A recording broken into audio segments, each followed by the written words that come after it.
Imagine walking into a room full of powerful, elite people, and everyone instantly looks down on you just because of how you look. We've all been judged by our appearance, right?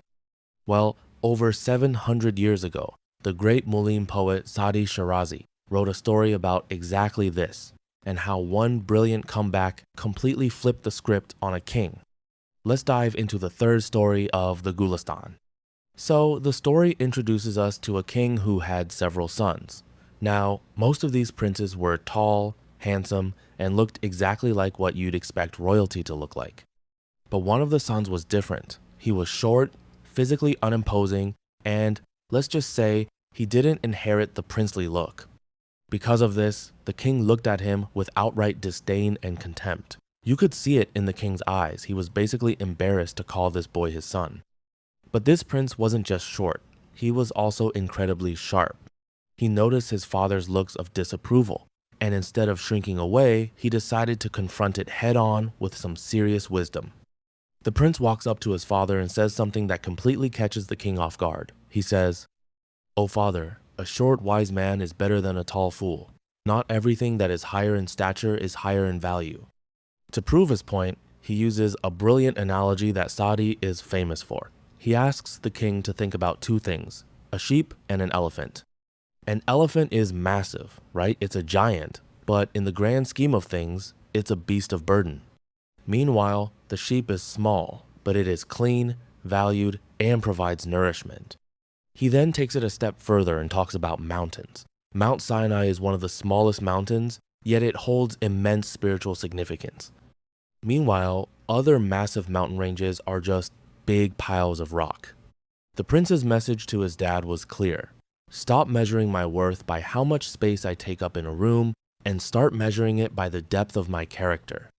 The king laughs it off, but deep down, the words stick. However, words are cheap, life demands proof, and that proof comes sooner than anyone expected. A massive enemy army attacks the kingdom. The two sides clash, and things look grim for the king's forces. In fact, the king's army starts to lose morale. They are terrified, turning around and about to retreat into a total rout. This is the moment our short prince steps up. He doesn't hide. He grabs his weapon, rushes to the front lines, and shouts to the retreating soldiers, "Hey, don't you dare look at the enemy's numbers. Real men face the fire." He charges straight into the enemy lines, fighting with the ferocity of a lion. Inspired by this tiny powerhouse of a prince, the retreating soldiers get a massive burst of adrenaline. They turn around, rejoin the fight, and completely smash the enemy army, securing a massive victory. After the battle, the king is overjoyed. He kisses his son's eyes, embraces him, and realizes just how wrong he was. Day by day, the king grows to love this son more than all the others, eventually naming him the heir to the throne.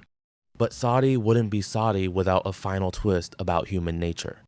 The other brothers, they get incredibly jealous. They can't handle the fact that their short, ugly brother is now the favorite. So, they hatch a secret, cowardly plot to put poison in his food. But remember, the prince is smart. He notices his brothers whispering and eyeing his plate. Before taking a bite, he stops, looks at his brothers, and then looks at his father. He says, "It's impossible for wise men to die and for fools to take their place." He exposes the plot right then and there. The king, absolutely furious with the older, taller brothers, decides to teach them a lesson. He divides his kingdom, giving a portion to each, and sends the brothers away to different corners of the world so they can no longer cause conflict. Because as Saadi beautifully notes at the end of the story, 10 dervishes, holy men, can sleep comfortably on one blanket, but 2 kings can never fit in a whole continent. So, what's the real takeaway from Saadi's story? It's a reminder that true leadership, value, and courage aren't cosmetic. You can have all the superficial advantages in the world, height, looks, status, but if you lack substance, you have nothing. Cultivate your mind and your courage, because when the storm hits, it's your substance, not your shadow, that will save you.